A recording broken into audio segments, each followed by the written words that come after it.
विशदे भवरोगिणां गुरवे सर्वलोकानां दक्षिणामूर्तये नमः। ॐ नमः प्रणवार्थाय शुद्धज्ञानेकमूर्तये निर्मलाय प्रकाशाय दक्षिणामूर्तये नमः।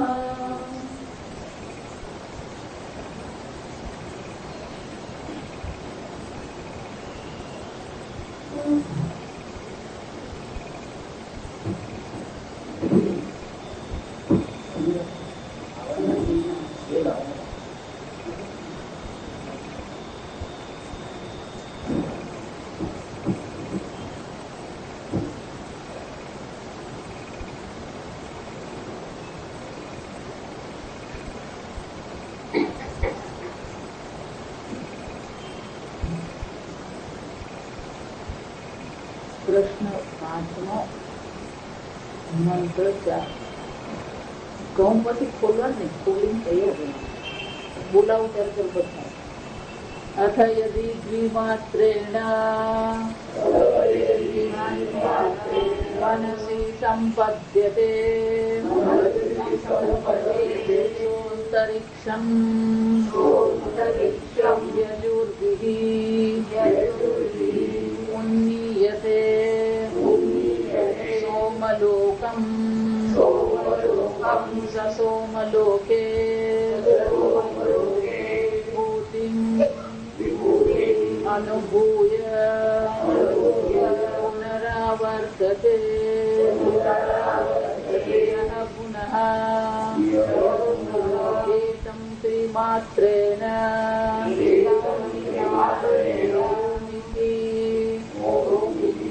एतेन एव अक्षरेण परमं पुरुषं अभिध्यायेत सतेजसे सूर्ये सम्पन्नः यथा पादोदरः विनिर्मुच्यते यथा पादोदरः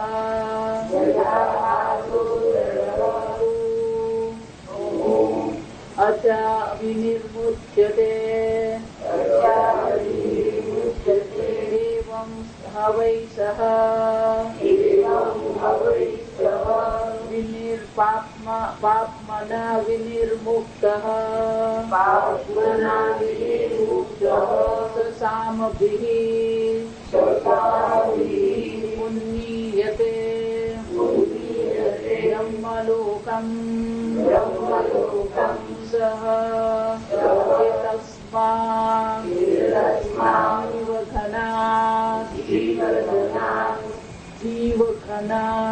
जीवघनात् परात्परं पुरुषयं पुरुषं शिक्षते तदेतो श्लोको भवतः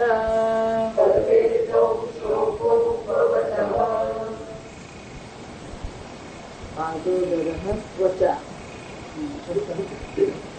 પીપલાદુને કહી રહ્યા છે પ્રણવની એક માત્રાની જે ઉપાસના કરે છે, આ સમજો, આ શાસ્ત્ર જે છે ને એ વાત કરે ને ત્યારે એક પૂર્ણ જ વાત છે, એ આપણે જેમ અડધું અડધું ચાલે નહીં. એક માત્રાની ઉપાસના એટલે 2 દાડા 5 દિવસ નહીં, યાવત પ્રત જીવધારણ સંપૂર્ણ જીવન એને કોને સમર્પિત કર્યું? ઓંકારની એક માત્રાની ઉપાસના.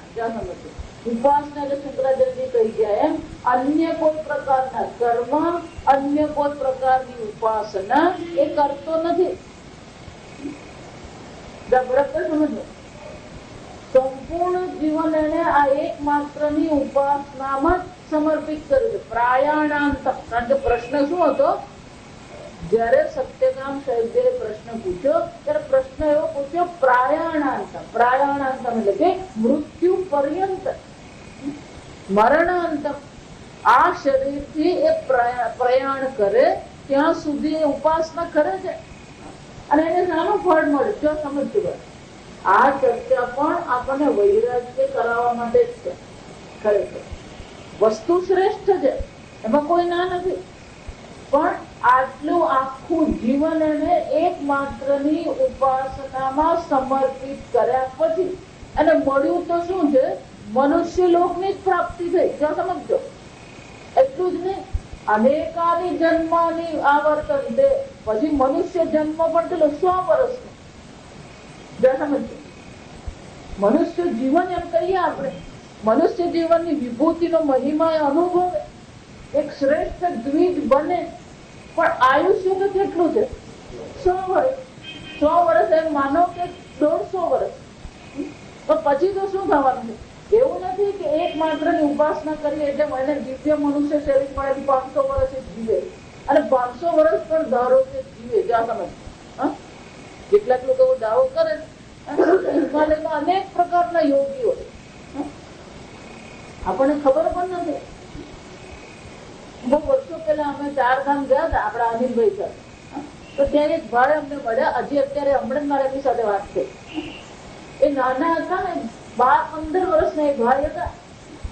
ત્યારથી એમને એક જ શોખ, હિમાલયમાં રખડવાનું અને તેની ફોટોગ્રાફી લેવાની. અને ફોટોગ્રાફી એટલે તમે જુઓ તો આપણને કલ્પના પણ નહીં આવે. આપણને એવું જ લાગે કે આ કઈ દોરેલું ચિત્ર છે. એવા સુંદર એમના બધા ચિત્રો, ફોટા. એટલે એ કહે કે ત્યાં જાત જાતના લોકો રહે છે, અનેક પ્રકારના દેવતાઓ ત્યાં છે. આપણે હિમાલય એટલે આપણે એક દિવ્ય લોક કહેવામાં આવે, કૈલાસ ધામ કહેવામાં આવે. ધારો કે પણ છે, જો સમજજો, આપણે એમાં કોઈ વિરોધ નથી. ધારો કે પણ કોઈ યોગી ત્યાં 600 વર્ષથી છે, પણ બ્રહ્માજીના આયુષ્યની સામે એમના 600 વર્ષ કેટલા? ગીતામાં ભગવાને બ્રહ્માજીનું આયુષ્ય આપણને આપ્યું સહસ્ર યુગ પર્યંત, 1000 યુગ. અને એક યુગ એટલે શું છે? 4 ચતુર્યુગ ને એક યુગ કહેવામાં આવે. સમજો, સંપૂર્ણ ચતુર્યુગ ભેગા થાય એક યુગ થાય. 4 કરોડ ને 32 લાખ વર્ષ થાય આ એક યુગના. એવા કેટલા છે? સહસ્ર, 1000. એટલે 4 કરોડ 32 લાખ પર બીજા કેટલા મીંડા મૂકવાના? 3 મીંડા. બરાબર? સમજો, આટલા વર્ષ જે છે એ તો બ્રહ્માજી દિવસ એટલે 12 કલાક. આ સમજો, એટલે બ્રહ્માજી નું ખાલી એક યુગ જ ગણીએ 4 કરોડ 32 લાખ, એમાં 600 વર્ષ શું સિદ્ધિ છે? કોઈ સિદ્ધિ નથી. જો સમજો, આપણને એમ લાગે 600 વર્ષથી ત્યાં હિમાલયમાં રહે છે, પણ સિદ્ધિની દ્રષ્ટિએ શું છે? નથિંગ. જો સમજો, આપણને એમ લાગે 600 વર્ષથી ત્યાં રહે, પણ બ્રહ્માજીના આયુષ્યની સામે શું છે? કઈ જ નથી. જો આ સમજો, આની અલ્પતા આપણે સમજવાની, તો જ પછી પૂર્ણ બ્રહ્મની પ્રાપ્તિ, પરબ્રહ્મની પ્રાપ્તિ શક્ય છે. ભગવાન ત્યાં એ જ કહે છે કે બ્રહ્માજીનો આ દિવસ છે. એટલું જ ને, રાત્ર ગમે પ્રલિયંતે, જ્યાં બ્રહ્માજીની રાત્રિ થાય બધા પાસે શું થવાનો? પ્રલય થઈ જશે. બ્રહ્મલોક સિવાયના બાકીના બધા લોકને શું થવાનું? પ્રલય થવાનો. પ્રલય થવાનો જયારે પરત 600 વર્ષનો યોગી કઈ જીવવાનું નથી. પ્રલય થાય એટલે શું થવાનું? બ્રહ્મલોક સહિત બધું જ નાશ પામે. રાત્રિ થાય ત્યારે બધું પ્રલય થઈ જાય, પાછો બ્રહ્માજીનો દિવસ ઉઠે ત્યારે બધી પાછી રચના કરવાની. અને ફક્ત 24 કલાકની ચર્ચા કરી આપણે, આ સમજજો. અને એવા 100 વર્ષનું બ્રહ્માજીનું આયુષ્ય, 360 દિવસનું વર્ષ અને 100 વર્ષનું આયુષ્ય એટલે કેટલા થયા? 36,000 દિવસ.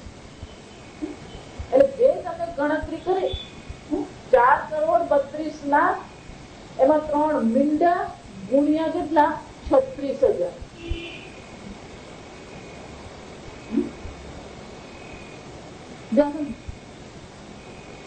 ગમે એવું મહાન દિવ્ય તમારું શરીર હોય, જયારે પ્રલય થાય ત્યારે શું થવાનું છે? નાશ પામવાનું છે. જો એટલા માટે આ દિવ્યતા શબ્દ ભૂલી જવાનું. તમારું શરીર પંચ મહાભૂતનું બનેલું છે, મારું શરીર પણ શું છે? પંચ મહાભૂતનું જ છે. એટલા માટે અર્જુનને ભગવાન શું કહે છે? ઇદમ શરીરમ કૌંતેય ક્ષેત્રમિતિ અભિધીયતે. કેટલા લોકોને એવું, પણ અમારા ગુરુજી કેન્સર કેમ થયું? હજુ કેન્સર ગુરુજી નથી થયું, ગુરુજીના શરીર નથી થયું. આ સમજો. પણ આપણે પેલી ભાવનાત્મક બની જઈએ. ઉદ્ધવજી પણ જયારે ભગવાનને તીર લાગ્યો, ખબર ને, પ્રભાસ પાટણમાં ભગવાનના ચરણારવિંદમાં એક તીર લાગ્યો. પાર્થીને એમ કે આ પક્ષી છે ને એને મારી દીધું. ઉદ્ધવજીને ખબર પડી કે ઉદ્ધવજીએ પોતાનું જીવન, ભલે જ્ઞાની હતા, તત્વજ્ઞાની હતા, પણ પોતાનું જીવન કોને સમર્પિત કરેલું? શ્રી કૃષ્ણની સેવામાં. શ્રી કૃષ્ણના ઉતરેલા પિતાંબરી પહેરતા હતા. શ્રી કૃષ્ણ જમીને પછી જે વધેલું હોય એટલું જ ખાતા હતા. બજારમાં જઈને ભૂસું ખાવાનું નહીં. સમજો, આનું જીવન સમર્પિત તપશ્ચર્યા છે. એટલે ઉદ્ધવજીને એમ થયું કે જો શ્રી કૃષ્ણ ભગવાન આ પૃથ્વી પર નહીં રહેશે તો મારું જીવન નહીં રહેશે, હું નહીં જીવી શકું એમના વગર. એટલે ત્યાં પહોંચી ગયા. શ્રી કૃષ્ણ ભગવાનને વિનવણી કરવા લાગે, ભગવાન તમારા વગર હું નહીં જીવી શકું. એની ભાવના તો શ્રેષ્ઠ જ હતી, એમાં ભાવના આપણે મજાક નથી ઉડાવવાની. પણ શ્રી કૃષ્ણ ભગવાને શું કીધું? જો ઉદ્ધવ, ભલે ભગવાન છે, ભલે મેં અવતાર ધારણ કર્યો, પણ મેં શરીર ધારણ કર્યું તો આ શરીર મારે પણ શું છે? છોડવા. તો ભગવાન આ કહી શકતા. આપણે ગુજરાતી કહેવાય તો આપણે કઈ વાડીનો મૂળો?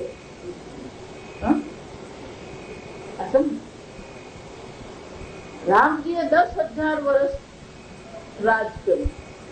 4,32,00,000 10,000 કેટલા? આપણે પેલો આંકડો મોટો થઈ ગયો ને એટલે હા કરી નાખીએ. એટલે પણ હંમેશા એક જ ઉદાહરણ આપણે ભગવાન ગીતાનું લેવાનું. બ્રહ્માજીનું આવ્યું છે, પણ આટલું જ પકડવાનું.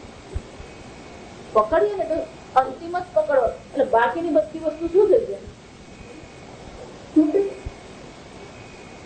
એક માત્રા એ ઋગ્વેદ સ્વરૂપ છે.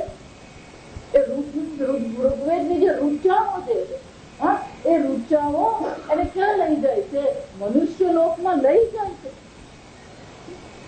પણ મનુષ્ય લોકમાં ગયા પછી પણ શું છે? કેટલું વર્ષ? મનુષ્ય લોકના પોતાના નિયમો છે. દરેક લોકના પણ શું છે? કાળની ગતિ છે. જો તમે આ મનુષ્ય લોક છે એની કાળની ગણતરી. એ જ રીતે તમે દેવલોક આનતો તો દેવલોકની કાળની ગણતરી અલગ પડે. આપણા 12 વર્ષ એ દેવલોકનું 1 વર્ષ ગણાય. જવાબ શું? ત્યાંની કાળની ગણતરી આપણે અષ્ટકાળ કહેવામાં આવે. સમજો, 8 પ્રકારના કાળ છે. આ મનુષ્ય લોકનું કાળ છે. તો કોઈ પણ મનુષ્ય ભલે એને એક માત્રાનો ઉપાસના કરી છે, એક માત્રાની ઉપાસનાને કારણે ઋગ્વેદ આદિ એટલે ઋગ્વેદ રૂપ જે એક માત્રા જે છે, ઓમકાર જે છે, એને ક્યાં લઈ જશે? મનુષ્ય જન્મ આપશે, શ્રેષ્ઠ દ્વિજનો જન્મ આપશે. પણ કાળની ગણતરીમાં તો શું થવાનું? એટલે ભગવાને ગીતામાં, ભગવદ ગીતામાં તમને બધા પ્રમાણ મળી જાય. ચેતમ ભુક્ત્વા સ્વર્ગલોકમ વિશાલમ ક્ષીણે પુણ્ય મર્ત્યલોકમ. કર્મ તમે ગમે એટલું શ્રેષ્ઠ કરો, આ સમજજો. આ બ્રહ્મ ભુવનાન લોકમ પુનરાવર્તન. ગમે એવું શ્રેષ્ઠ પુણ્ય હશે બ્રહ્મલોક પર્યંત. આ બ્રહ્મ એટલે શું છે? બ્રહ્મલોક પર્યંત પુનરાવર્તન છે. એ શું થવાનું છે? આ પુનરાવર્તન કોઈ અટકાવી શકે નહીં. દ્વારા મામુપેત્ય કૌંતેય પુનર્જન્મ ન વિદ્યતે. અને એટલા માટે અહીંયા જયારે કહેવામાં આવે એને મનુષ્ય લોકની પ્રાપ્તિ થાય છે, એટલે પછી મનુષ્ય લોકની જે પણ કાળની મર્યાદા છે, ઉપાધિની મર્યાદા છે, એ બધી મર્યાદા એને લાગવાની જ છે. ભલે એને મનુષ્ય લોક મળ્યું એટલે શંકરાચાર્ય બહુ ધીમે રહીને આપણે ગઈકાલે છેલ્લે જોયું, દુર્ગતિ ન ગચ્છતિ, અને દુર્ગતિ થતી નથી. આટલો ફાયદો છે. અધોયોનીમાં અધોલોકમાં એની ગતિ થતી નથી. એને મનુષ્ય લોકની પ્રાપ્તિ થાય, પણ મનુષ્ય લોકની જે કાળની કે ઉપાધિની મર્યાદા છે એ તો એની રહેવાની જ છે. એ કોઈ અટકાવી શકે એમ છે. હવે ધારો કે દ્વિમાત્ર એક માત્રાની ઉપાસના કરે તો આ ફળ એને. એટલા માટે જયારે પણ શ્રુતિમાં તો ફળ બતાવે એની સાથે પેલી મર્યાદાઓ બતાવે, શરત બતાવે. મર્યાદા કરતા પણ શું છે? એક શરત પહેલી કેવી છે? યાવત જીવ વ્રત ધારણ. આ પહેલી આ બહુ મોટી શરત છે. તપસ્યા એટલું જ નહીં, આ જન્મ મનુષ્ય લોક મળ્યા પછી એનું જીવન શું છે? તપસ્યા બ્રહ્મચર્ય ને શ્રદ્ધા. આ શરત જ બહુ મોટી છે બધી. ગીતામાં પણ ભગવાન એમ કહે છે કે હું મારા ભક્તને મુક્તિ આપું, પણ ભગવાને પેલી શરત બહુ મોટી કરેલી. મય્યેવ મન આદસ્વ મયી બુદ્ધિ નિવેશ નિવસસ્યસી મય્યેવ અત ઊર્ધ્વં ન સંશય. આમ સંપૂર્ણ જીવન મન બુદ્ધિ કોને સમર્પિત છે? એ પરમાત્માને સમર્પિત છે. સમજો, આ સમર્પણની ભાવના બહુ મહત્વની. તમે તમારું જીવન કોને સમર્પિત કરેલું? આપણે 25 જગ્યાએ સમર્પિત કરીને બેઠા છે. સમજો, પુત્ર ને, ઘર ને, ધન ને, નામ ને, સત્તા ને. આ સમર્પણ ક્યાં છે આપણું? આપણે ગુજરાતીમાં બહુ સરસ કરવાનું, તમારું હૃદય ક્યાં છે? એટલે પહેલા આપણે પેલી રાક્ષસોની વાર્તા વાંચતા, પછી રાક્ષસ હોય ને એને મારે તો મરે જ છે. પછી એવું કહેવામાં આવે કે જંગલમાં એને પોપટ રાખેલો છે, એ પોપટમાં એને જીવેલો રાખેલો. એટલે જ્યાં સુધી પેલા પોપટને મારવામાં નહીં આવે ત્યાં સુધી આ રાક્ષસ મરે. હવે વાર્તાઓ મજાની હતી.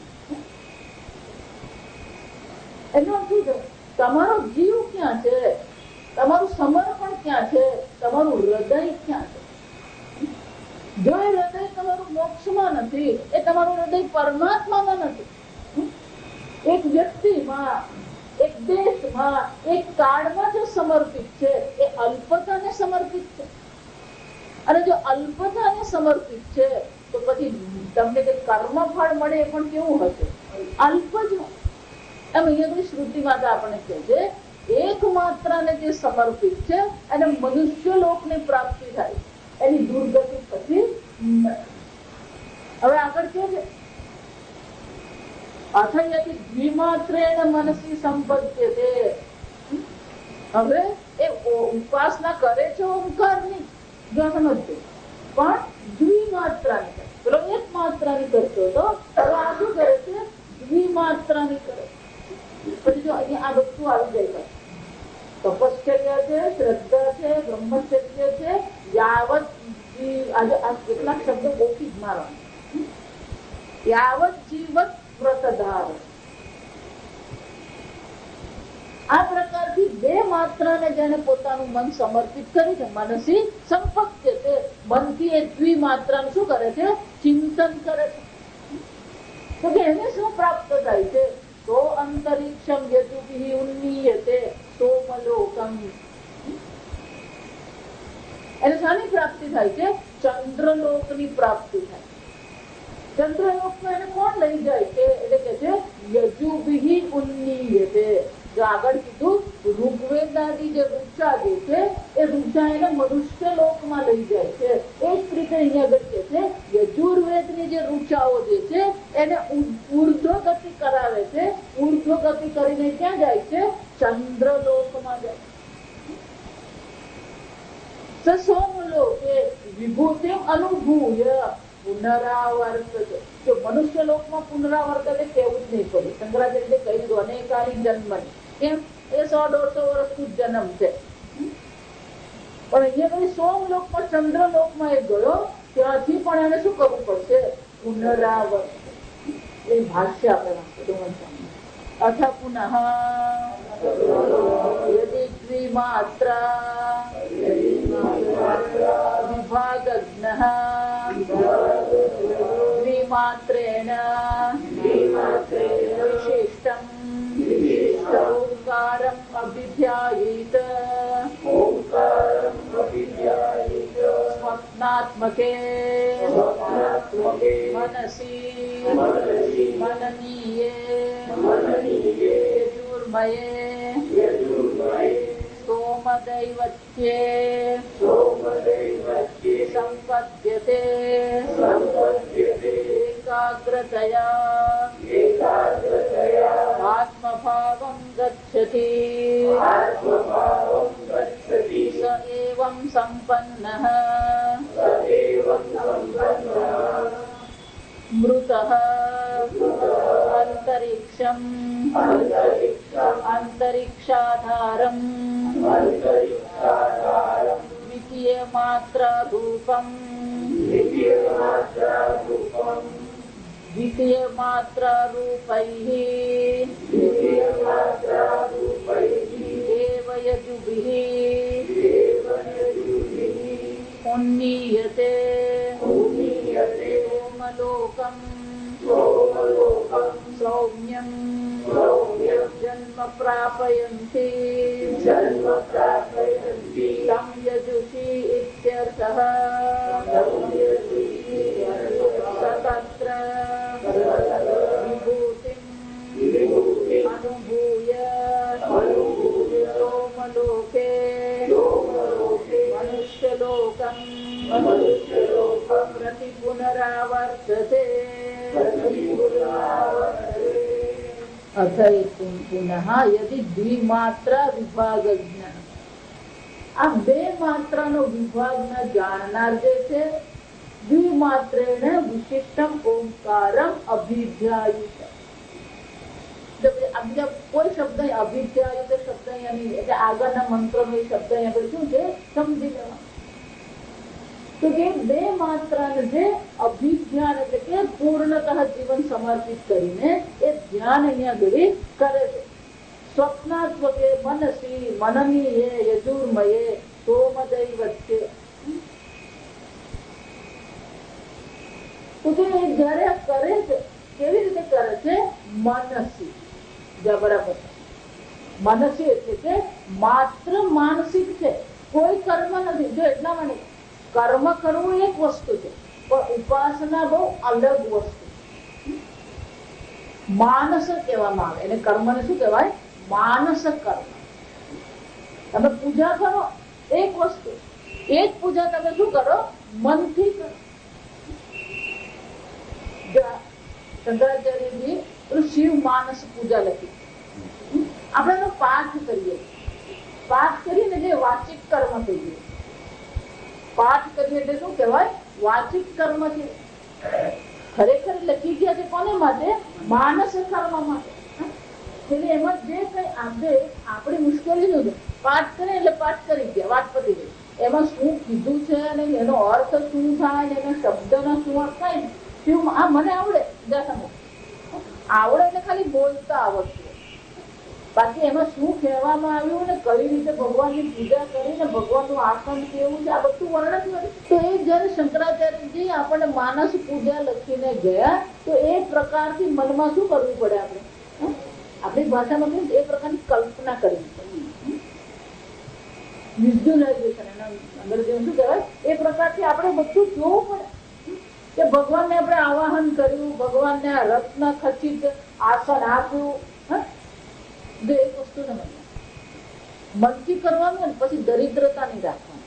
વાસણો પછી સોનાના જ વાપરવાના, પછી આપણા તાંબાના નથી. પણ મારા ઘરમાં, તારા ઘરમાં નથી તો વાંધો નથી, પણ મનથી તો શું કરવાનું? કલ્પના જ કરવાની છે. તો શંકરાચાર્ય કહે છે કલ્પના જ કરવાની છે તો પછી શું કરવાનું? શ્રેષ્ઠ જ આપવાનું. આપણે એમાં કંજૂસાઈ કરીએ. આપણી બુદ્ધિમાં આવે જ નહીં, આવું જોયું જ નહીં તો આવે ક્યાંથી બુદ્ધિ? સમજો, માનસ પૂજા કરીએ ને પછી કોઈ જાતની કંજૂસાઈ નહીં કરવાની. ઘીનો દીવો પછી એમ નહીં માનવાનું આટલું ઘી મૂકવું, એટલું નહીં, જેટલું મૂકવું એટલું મૂકવાનું, કોઈ ફરક પડવાનો નથી. કેમ? કલ્યાણકારી બિલ આવવાનું નથી. આપણે પણ મહિનો પૂરો થાય ને તો કલ્યાણકારી બિલ આવે. પછી ભગવાનને ભોજન પણ કરાવે તો પછી એમાં કંજૂસાઈ કરવાની, કારણ કે 1 કલાકે નથી થવાનો, 1 સેકન્ડ નથી થવાનો. કલ્પના કરી લાડવા એટલે ત્યાં શું થઈ જવાનું છે? લાડુ. લાપસી ની કલ્પના કરી ત્યાં લાપસી હાજર થઈ ગઈ, આઈસ્ક્રીમ ની કલ્પના કરી ત્યાં આઈસ્ક્રીમ હાજર. ભગવાનને હું આઈસ્ક્રીમ ખવડાવું, હું વાંધો હું છે? આપણે ભગવાન કૈલાસપતિ છે, રેત બરફ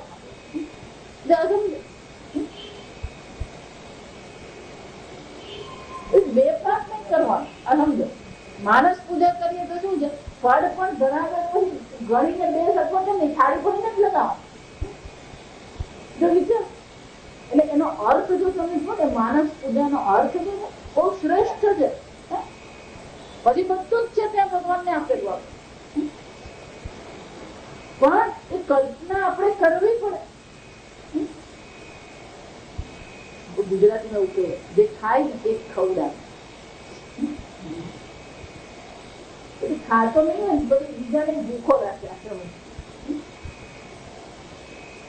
જેને આ ભોજનનો આનંદ હોય, ભોજન કોને કહેવાય, કેટલા પ્રકારની ચોકલેટ મળે, કેટલા પ્રકારના સૂકા મેવા મળે, તો ભગવાનને ચડાવવાનો તો સૂકો મેવા 1 કિલો જ ચડાવવાનો, પછી 2 પાક ચડાવવાનું નહીં.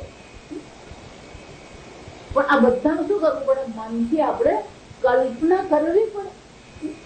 એટલા ઉદાર બનવું પડે. આપણી ભાષામાં કહીએ તો શું કરવું પડે? એટલા ઉદાર બનીને આપણે શું કરીએ? આ બધી કલ્પના કરીએ કે ભગવાનને મેં આવાહન કર્યું, ભગવાન અહીંયા બેઠા, ભગવાનને પાદ પ્રક્ષાલન કર્યું, ભગવાનને હાથ દોડાવ્યા, ભગવાનને સ્નાન કરાવ્યું. સ્નાન કરાવે એમાં સમજું નહીં. ભગવાન આજ તો પાણી આવવાનું નથી નગરપાલિકા, અને પણ પાણી આવવાનું નથી. આ માનસ પૂજાની વિશેષતા કરીએ આપણે. પછી ભગવાનને પછી અલંકાર લગાવી, અલંકાર પછી સારામાં સારા જ હોય. ટાઇટનના ને ત્રિભુવનના જ લગાવવાના, પછી આપણે લોકલ સોનીમતાના ઘરેણા નહીં હોય.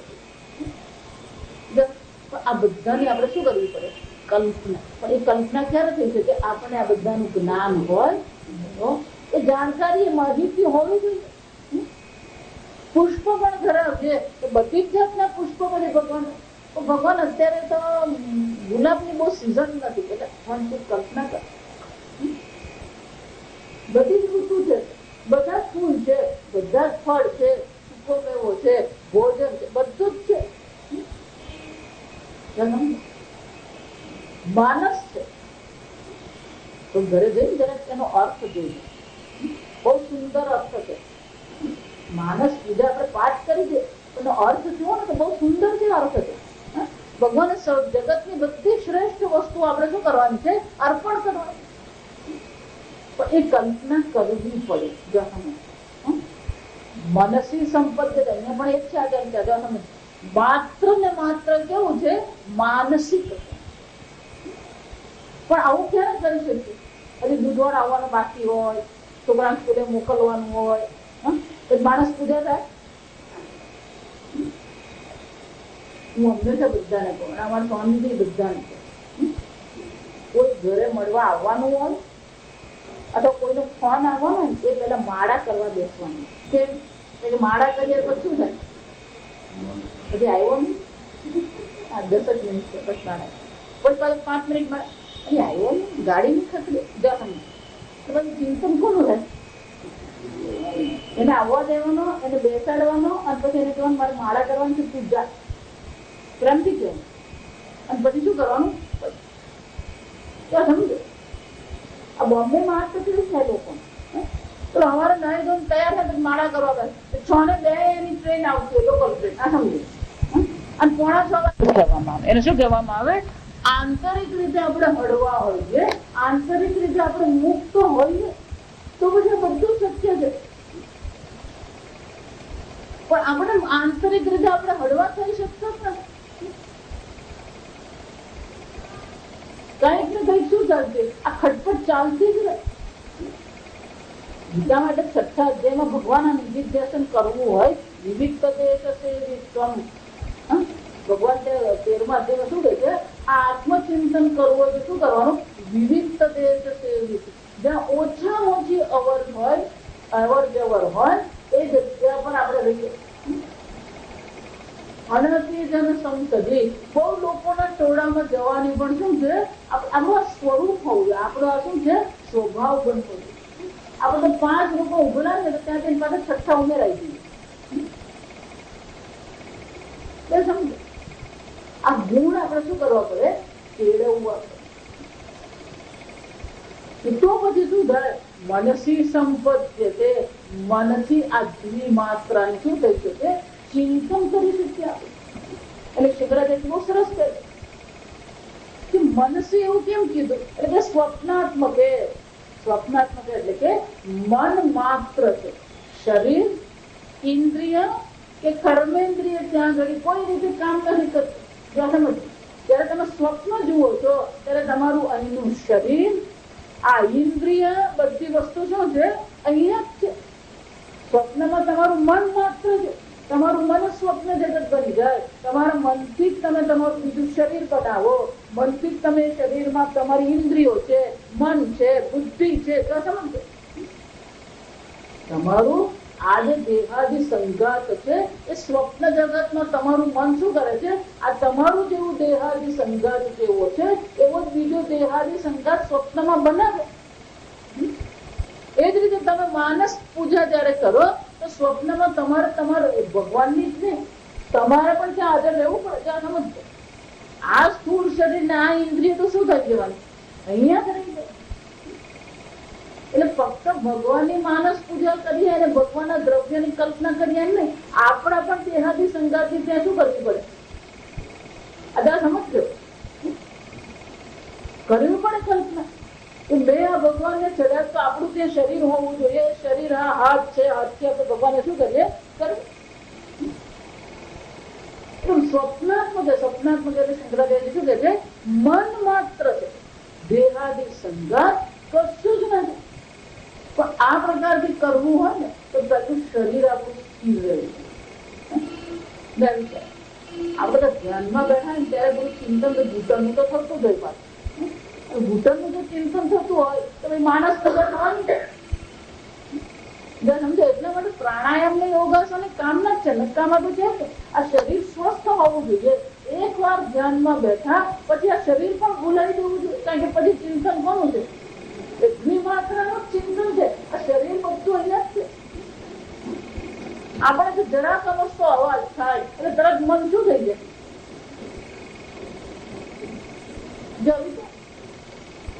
અને એટલા માટે શું શંકરાચાર્ય કહે છે? સ્વપ્નાત્મક, સ્વપ્ન સ્વરૂપ છે. જેમ સ્વપ્નમાં મન માત્ર છે, આ દેહાદી સંગાતમાં મન માત્ર ત્યાં છે. મનસી, મનની મનમાં જ એનું ચિંતન કરીએ. અને દ્વિમાત્ર કેવી છે? યજુર્મય. એ યજુર્મય એટલે કે યજુર્મયના જે દેવતાઓ કોણ છે? સોમદેવ છે. એ સોમ દેવતા જે એના છે ચંદ્ર દેવતા. આ યજુર્મય વેદ એટલે કે આ યજુર્વેદની જે ઋચાઓ છે એ ચંદ્રલોકના દેવતાઓ છે. સંપદ્ય છે. કેવી રીતે? એકાગ્રતયા આત્મભાવમ ગચ્છતિ. એકાગ્રતયા એમાં જ એકાગ્ર થઈને આત્મભાવમ ગચ્છતિ એટલે કે સંપૂર્ણપણે ત્યાં સમર્પિત છે. તો શું થશે? સહાયમ સંપન્ન. આ પ્રકારથી જે દ્વિમાત્રામાં સંપૂર્ણપણે લાગી ગયો છે, જોડાઈ ગયો છે, સમર્પિત છે. સહાયમ સંપન્ન. જો સમજો એટલા માટે આ બધી એટલી મોટી શરત છે ને આ બધી શરતો જો આપણે પાડવા જઈએ ને, વર્ષો પહેલા એક ભાઈ પ્રવચનમાં આપતા, આ બધી ચર્ચા ઉપનિષદ ની કરીએ ને, જો ઉપનિષદ ની ચર્ચા એટલે પછી ઉપનિષદ ની ચર્ચા, પછી એમાં બંધછોડ આવે નહીં આ સમજ. એટલે શંકરાચાર્ય પેલો એવ લગાવે, એવ એટલે આ પ્રકારે ભારપૂર્વક સહએવ, એને જ કોને આ પ્રકારથી જે સમર્પિત છે. એટલે ઉપનિષદ ની વાતો સાંભળે એટલે પેલા ભાઈ મને કે આ તમે જે ઉપનિષદ ની વાત કરો એ બધું બરાબર જો સમજવું હોય તો બાવા થયા વગર છૂટકો. મેં કીધું વાત તો એકદમ સાચી, ચાવતા જ પણ થઈ ગયા. પ્રવચનમાં શું છે, આવવાનું પણ નથી, આ જન્મમાં નહીં તો આવતા જન્મમાં આપણે બાવા બનવાનું જ છે, છૂટકો જ નથી.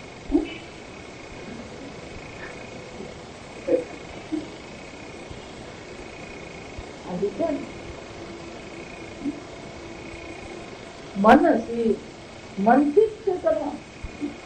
એકાગ્રતયા આત્મભાવમ ગચ્છતિ, આત્મભાવમ ગચ્છતિ એટલે એ દ્વિમાત્રા સ્વરૂપ બનીને એ દ્વિમાત્રાનું શું કરી રહ્યો છે, ચિંતન કરે. એ સહ એવં સંપન્ન મૃત, મેં કીધું ને મૂળા વગર સ્વર્ગમાં જવાય નહીં, આ સમજી લે. એટલે શંકરાચાર્યજી કહે છે આ પ્રકારથી મનુષ્ય જીવન દરમિયાન અને દ્વિમાત્રાની મનથી શું કરી છે, ઉપાસના કરી. આ બધી ઉપાસના કર્યા પછી પણ કરવાનું તો શું છે, મૃત, મરવાનું તો છે.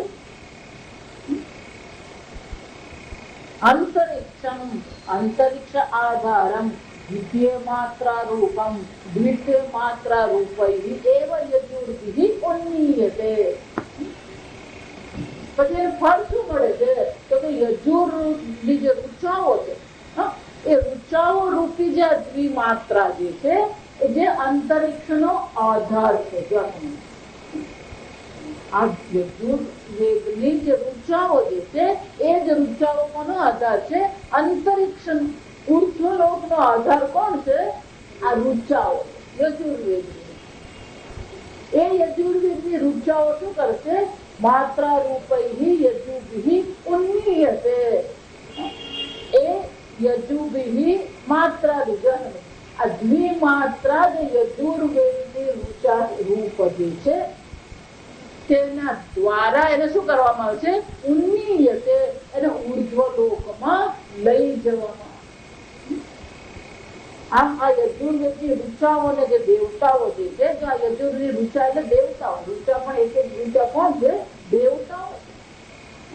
એ દેવતાઓ શું કરશે, સ્વામીજી તમારે બહુ સરસ દ્રષ્ટાંત આપે.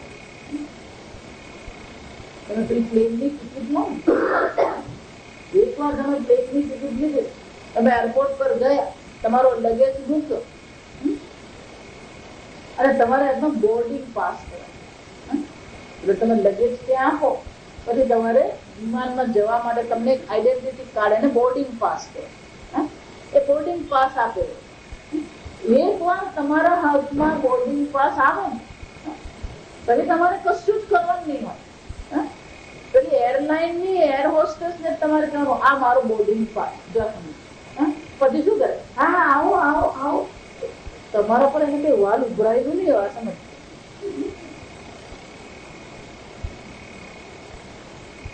અને મુંડક ઉપનિષદમાં આવો આવો. પછી આ બધી રુચાઓ જે દેવતાઓ છે શું કરશે, તમારી બધી સેવાઓ કરશે. પૂરી સેવા કરતા સુધી જ્યાં પહોંચ્યા પછી એરપોર્ટ ની બહાર નીકળો ને ત્યાં સુધી એ શું કરશે, તમારે આવો આવો વિથ સ્માઇલ. પછી શું છે, વિથ સ્વીટ, એને શું કહેવાય. પણ કેમ કરે છે, આપણો બોર્ડિંગ પાસ. ક્યાં સમજ, બોર્ડિંગ પાસ છે ને એટલે એ તમને બધું સસ્વીટ કરે. જ્યાં એનો લગેજ લઈને એરપોર્ટ ની બહાર નીકળી અને પછી તમે એની પાસે જાઓ તો શું કામ છે, તું કોને હું કોણ ભૂલી ગયો.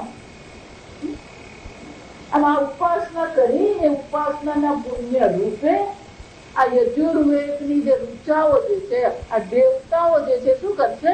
ઉન્નયતી, તમને ઉર્ધ્વ લોકમાં લઈ જશે. પણ મફતમાં લઈ નથી જતી. પેલો બોર્ડિંગ પાસ છે. કયો બોર્ડિંગ પાસ? જીવન પર્યંત દ્વિમાત્રાની ઉપાસના કરે. સમજજો. અને બોર્ડિંગ પાસે પરમેનન્ટ નથી. સોમલોકમ એ ક્યાં લઈ જશે? તમને ચંદ્રલોકમાં લઈ જશે. અને ચંદ્રલોકમાં ગયા પછી મજા મજા જ છે. સોમલોક એ વિભુ તેમ અનુભૂય એ ક્યાં લઈ જાય? સોમલોકમાં, ચંદ્રલોકમાં તમને પહોંચાડે. ત્યાં પહોંચાડે પછી ત્યાંની પાછી દેવતાઓ છે, ચંદ્રલોકના જે દેવતાઓ જે છે એ પણ તમને શું કરશે? ફૂલ હાથથી શું કરશે? સ્વાગત કરે. આવો આવો. પણ કેટલો વખત ત્યારે મહિમા પણ અનુભવશો. બધું જ છે. બધી ત્યાં ઉર્વશી છે, મેનકાય છે, બધું જ છે. એટલા માટે કોઈ પણ લોકમાં તમે તમારું કર્મ ગમે એટલું શ્રેષ્ઠ હોય, જો એ કર્મ દ્વારા તમને લોકની પ્રાપ્તિ થઈ, ક્ષીણે પુણ્ય મર્ત્ય લોકમ. આજે કર્મથી વૈરાગ્ય. આપણે કર્મમાં જ આનંદ આવે. જ્ઞાનમાં, તત્વજ્ઞાનમાં આનંદ ઊંઘ આવી જાય આપણને. કેમ? કારણ કે આપણે આદત પડી. જે હું છે એમ આદત પડી, એમ કર્મની પણ શું છે? આસક્તિ થઈ ગઈ. આ કર્મ કર્યા વગર રહી નહીં શકીએ આપણે. ઘણા તમે શું કરો?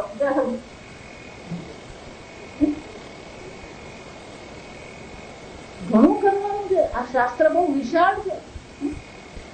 શાસ્ત્રમાં ઘણું બધું ચિંતન કરવાનું લખે. શાસ્ત્ર ચિંતન કરી શકે, પણ એના માટે ઘરમાં બેસવું પડે. આપણે ઘરમાં બેસી પુસ્તક ખોલવું પડે. ટીવી નહીં ખોલવાનું. આપણે ટીવી ખોલી દે છે. ચિંતન માટે ઘણી બધી વસ્તુ કર્મથી વૈરાગ્ય પડે. કેમ? આ મહિમાનો અનુભવ ભલે કરીએ આપણે, ત્યાં બધી આપણી સેવા કરશે, પણ શ્રુતિ માતા સ્વયં શું કહે છે? સતત્ર વિભુ તેમ અનુભૂય સોમલોકે મનુષ્ય લોકમ પ્રતિ પુનરાવર્ત. આ સોમલોકનો મહિમાનો અનુભવ કરશે. એટલું જ નહીં, સૌમ્યમ જન્મ પ્રાપયંતી તમ યજુષી. શંકરાચાર્યજી કહે છે એને કેવા જન્મની પ્રાપ્તિ થશે? સૌમ્ય જન્મ. આ બહુ સુંદર. સોમલોકમાં જઈએ તો પછી ઉપાધિ પણ એ પ્રકારની હોવી જોઈએ. આ શરીર ત્યાં કામ નહીં આવે. આ ઉપાધિની એક મર્યાદા છે, એની ભોગની મર્યાદા છે. જો સમજ, આ શરીર જે છે એ કયા ભોગ માટે છે? મનુષ્ય લોકના ભોગ માટે. સોમલોકના ભોગ તમારે કરવા હોય તો ઉપાધિ પણ કયા પ્રકારની હોવી જોઈએ? એ પ્રકારની હોવી જોઈએ. એટલે આ ભોગની આવશે. આ સ્થૂળ શરીર આજે આવશે કે આ શરીર પણ મર્યાદિત છે ભોગ માટે. અમુક જ પ્રમાણમાં તમે ખાઈ શકો, અમુક જ પ્રમાણમાં તમે જાગી શકો, અમુક જ પ્રમાણમાં તમે કરી શકો. એની મર્યાદા. અત્યંત દુઃખ પણ આપણે સહન નહીં કરી શકીએ, અને અત્યંત સુખ પણ આપણે સહન નહીં કરી શકીએ. અંદર સુરતમાં જયારે તોફાન થયું બહુ વર્ષો પહેલાની વાત, આ ગોધરા ને ગોધરા પહેલાની વાત. એટલે મુસલમાનોએ તોફાન કર્યું. મને કે અયોધ્યા વખત તે વખતે સુરતમાં પેલું બજરંગ દળ જે છે એ લોકોએ નક્કી જ કર્યું કે બોલવાનું પણ નહીં, કરવાનું જે હોય ને એ રાત્રે જઈને કરી આવીને ઘરમાં જઈને સુઈ જવાનું. એટલા માટે સુરતમાં કોઈ કંઈ પકડાયું નહીં, કારણ કે સુરતના લોકો કરે ને એ બોલી નહીં કરે. આ બજરંગ દળ વાળાને ખબર કે કયા એરિયામાં મુસલમાનોની દુકાનો, તો ત્યાં એક સિલ્ક મ્યુઝિયમ છે જાતનું, એ મુસલમાન. ત્યારે મને કઈ ખબર નથી અત્યારની. આ ફ્લેટ છે ને એવડો મોટી એની દુકાન, અને ફક્ત એ સિલ્કની સાડીને આપણા ઘરે મોગાવાની સાડીઓ જે રાખે. આ બજરંગ દળ વાળાએ શું કર્યું? તમે ગમે એટલું આમ પેલું પાડેલું હોય થોડી ઘણી તો હવા હોય ત્યાં સમજ. એટલે આ લોકો શું કર્યું, પેલું કેરોસીન રેડી અને આ સિલ્કની સાડી વાળા ત્યાં છે ને એ લોકો પેલા ગદલા પાથરેલા એટલે સાડી બતાવવાની એટલે કે ખુરશી પર બેસીને સાડી જોવાય નહીં. હા તમે સાડી પાથરીને બતાવવી પડે લોકો. એટલે પેલી ગાદી મૂકેલી. એટલે આ લોકોએ શું કર્યું કે પેલું કેરોસીન રેડી એટલે કેરોસીન ત્યાં ગાદીમાં જવાનું સુસાવાનું જ છે અને પછી એ લોકોએ શું કરવાનું હોય એક દિવાળી સડી જ છે. આ લોકોએ દૈનિક કરી દીધું અને ત્યાંથી ચાલતી કરી કારણ કે ખબર છે કે અગ્નિ દેવતા બાકીનું કામ શું છે પગારી આપે. પણ જ્યાં એની દુકાનમાં આગ લાગી ધુમાડા નીકળ્યા આજુબાજુ વાળા કોઈ ખસે એને ફોન કર્યો જો સમજ અને એ જ વખતે એને આખી બધી સાડીનો માલ ભરેલો જો વિચાર અને સાડી હોય ને એને બધી વાર તો લાગવાની છે. કલાક 2 કલાકમાં શું થઈ જાય. એટલે જ્યાં એને ફોન કર્યો ત્યાં સમજો પેલાને ખાલી ફોન કરીને એટલું જ કીધું કે તારી દુકાનમાં આગ લાગી છે. જો આટલું જ સાંભળ્યું ને ફોન એનો હાથમાંથી પડી ગયો ત્યાં ને ત્યાં એ શું થઈ ગયો અત્યંત દુઃખ પણ આપણે સહન નહીં કરી શકીએ. એવું પેલું અત્યંત સુખ છે. કપિલ દેવે જયારે 1975 વર્લ્ડ કપ જીતેલું આપણે તો કોઈ આશા જ નહીં હતી. જો સમજ એ લોકોને તો એવી આશા હતી જ નહીં કે આપણે વર્લ્ડ કપ લઈને આવીશું. એ લોકોને તો એમ જ હતું કે 2-5 જગ્યાએ રમીશું 2-4 મેચ રમીને હરી જઈશું હરીને પછી ત્યાં સાઉથ આફ્રિકા બધે ફરીને પાછા આવી જઈશું ઘર ભેગા થઈ જઈશું. એટલે જીત્યા એ લોકો. એટલે એ લોકો માટે સ્વપ્ન જેવું છે. પણ ત્યારે દાદા બેઠેલા એને એટલો બધો આનંદ થઈ ગયો કે ત્યાં જ હાર્ટ એટેક આવીને શું થઈ ગયું. આ શરીરની ભોગ માટેની પણ શું છે એક મર્યાદા. એ સોમલોકને જો આપણે ભોગ કરવો હોય તો આ પ્રકારની ઉપાધિ કામ નહીં આવે. એટલે શંકરાચાર્યજી શું કે છે સૌમ્યમ જન્મ પ્રાપયતિ. સોમલોકમાં પણ શું છે એ સોમ દેવતા જેવું એ ઉપાધિ એવું શરીર એને શું છે પ્રાપ્ત થાય. સૌમ્યમ સોમ સદૃશમ. જો એટલા માટે આ વૈકુંઠ લોકમાં પણ જાય તો વૈકુંઠ લોકમાં ગયા પછી તેનું શરીર શું છે આપણું વર્ણન આપણે સાંભળ્યું હતું પુરાણ. પેલા રાજા અમીનને યમદૂત લેવા આવ્યા અને વિષ્ણુ દૂત લેવા આવ્યા. નારાયણ નારાયણ કરતો પણ એ વિષ્ણુ દૂત નું વર્ણન સાંભળવા જોઈએ. એ લોકોનું શરીર વિષ્ણુ ભગવાન જેવું છે. એમણે પણ પીતાંબર ધારણ કરેલું છે. એ પણ ચતુર્ભુજ છે. 4 હાથમાં શું છે પદ્મ છે શંખ છે ચક્ર છે ગદા છે. આ બધું જ છે વિષ્ણુ સદૃશમ છે. એમાં 2 વસ્તુ નથી. જો સમજવાનું 3 વસ્તુ નથી.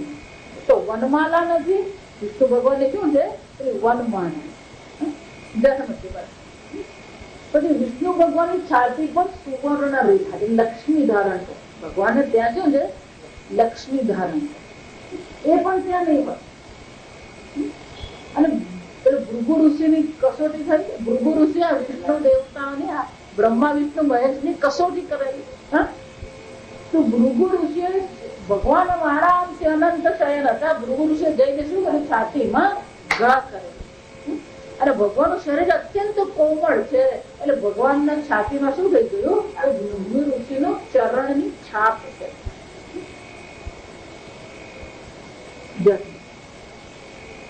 3 વસ્તુ નહીં હોય. વિષ્ણુ દૂતમાં શું છે સદૃશ્ય છે પણ ભૃગુ ઋષિના ચરણની છાપ ત્યાં નથી. સુવર્ણ રેખા નથી અને વનમાલા નથી. ત્યાંના ભોગ કરવા હોય તો ત્યાંની જ ઉપાધિ હોવાની. એ જ રીતે સોમ્ય જન્મ પ્રાપ્ત શંકરાચાર્યજી કે છે એને સોમલોકને અનુરૂપનો સોમલોક સમાન અને ઉપાધિની પ્રાપ્તિ થાય છે. અને એ ઉપાધિ પ્રાપ્ત થયા પછી એ ત્યાંના ભોગ કરે. સતત્ર વિભૂતિમ અનુભૂય. ત્યાંના લોકના ભોગ એ અનુભવે છે. પણ પછી શું છે સોમલોક સોમલોકમાં આ બધા ભોગનો અનુભવ કર્યા પછી મનુષ્ય લોકમ પ્રતિ પુનરાવર્તતે, વળી પાછો એ શું થાય છે, મનુષ્ય લોકમાં હાજર થઈ જાય. આપણી ભાષામાં શું કહેવાય, એ ગમે આ ખોટો સિક્કો કહેવાય. એને શું કહેવામાં આવે, ખોટો સિક્કો. એ હાજર તો પાછો ક્યાં થવાનો, આ મનુષ્ય લોકમાં. એટલું જ નહીં,